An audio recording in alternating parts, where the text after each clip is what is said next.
Okay, Assalamualaikum guys.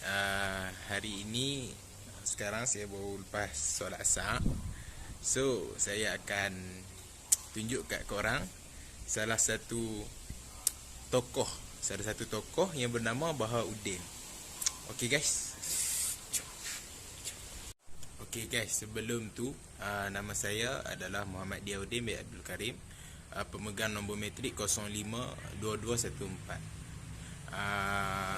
Saya mengambil Fakulti Kontemporari Islam dalam kos Sejarah dan Tamadun Islam. Okay guys, seperti yang korang dapat lihat kat sini, ini adalah contoh skrip yang akan saya cakap sebentar lagi. Okay, kat sini ada banyak lah. Saya akan terangkan tentang siapa Bahauddin sebenarnya kat sini. Okay, stay tune.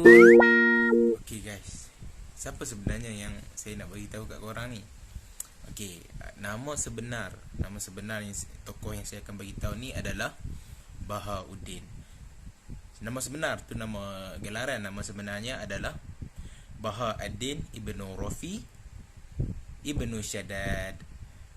Ibnu Shaddad, nama gelaran dia Ibnu Shaddad ni. Ibnu Shaddad ni dia dilahirkan di Mosul. Mosul ni adalah satu pekan dekat Iraq. Okey. Tarikh lahir beliau pula adalah pada 10 Ramadan. 10 Ramadan pada tahun 539 Hijrah. Okey, dapat. Bersamaan dengan 6 Mac 1145 Masihi. Dekat Mosul itulah tempat untuk beliau mempelajari Al-Quran, hadis, hukum-hukum Islam, sebelum beliau berpindah ke Madrasah Nizamiyah di Baghdad. Sebelum dia berpindah ke Baghdad tu, dekat Mosul itulah tempat beliau menimba ilmu. Ketika dia sampai kat Baghdad tu, apabila beliau dekat Baghdad, dengan secara pantasnya beliau telah mendapat gelaran mu'id.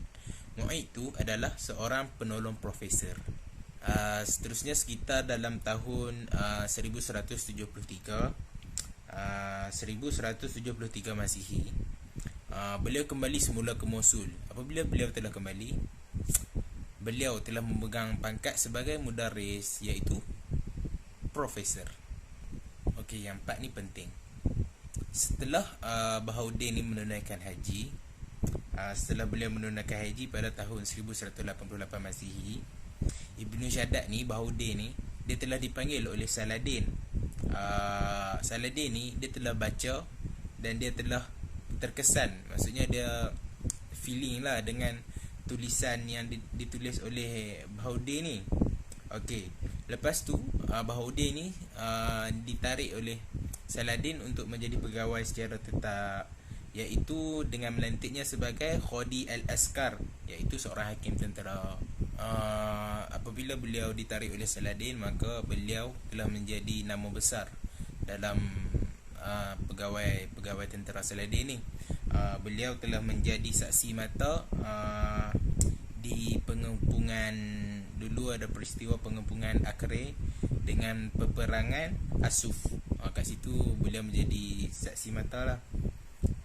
Dan beliau dapat memberikan catatan sejarah perang salib ketiga. Apabila telah lama berkawan kan, Saladin dengan Ibnu Shaddad ni ataupun Bahauddin ni telah menjadi kawan baik. Apabila mereka menjadi kawan baik, Sultan iaitu Saladin tu melantiknya ke beberapa pejabat pentadbiran kehakiman dengan berpangkat tinggi.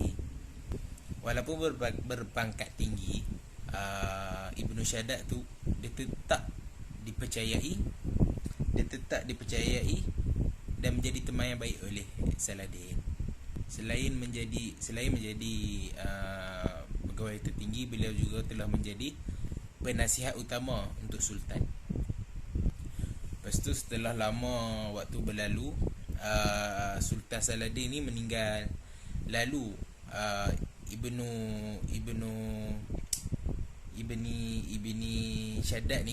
Ibni Shaddad dengan ataupun Bahauddin ni, dia telah dilantik menjadi qadi di satu tempat yang bernama Aleppo.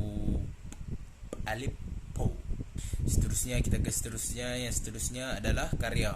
Karya yang paling terkenal oleh Ibnu Syadad ni ataupun Bahauddin ni adalah biografi Saladin itu sendiri.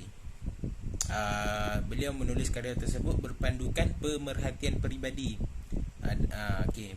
Dia melakukan pemerhatian peribadi, bukan maksudnya Saladin panggil Saladin Soho ni yang buat pasal vlog pasal aku, bukan macam tu. Ada yang tengok sendiri, lepas tu dia yang nilai macam mana Saladin tu. Karya tu dia diterbitkan dalam bahasa Inggeris. Tajuk karya dia tu adalah The Rare and Excellent History of Saladin. Dalam bahasa Arab pula, dalam bahasa Arab dia ada juga. Dalam bahasa Arab, nama dia adalah An-Nawadir Al-Sultaniyah Al-Mahasin Wal-Mahasin Al-Yusufiyah. Okey. Karya tersebut yang dibuat pada zaman dahulu tu sampai sekarang masih digunakan dan masih dicetak. Okey, untuk pengetahuan korang, sebilangan besar maklumat yang dikaitkan dengan Ibnu Syadad ni adalah berasal dari kamus biografi kontemporari Ibnu Khalilikan. Ibnu Syadad ni adalah sezaman dengan peristiwa yang tulisnya. Maksudnya beliau tulis peristiwa tu sebab beliau ada pada waktu tu, bukan beliau ambil daripada kisah-kisah orang terdahulu. Okey, sekian, sampai di sini saja vlog saya. Kita jumpa lagi.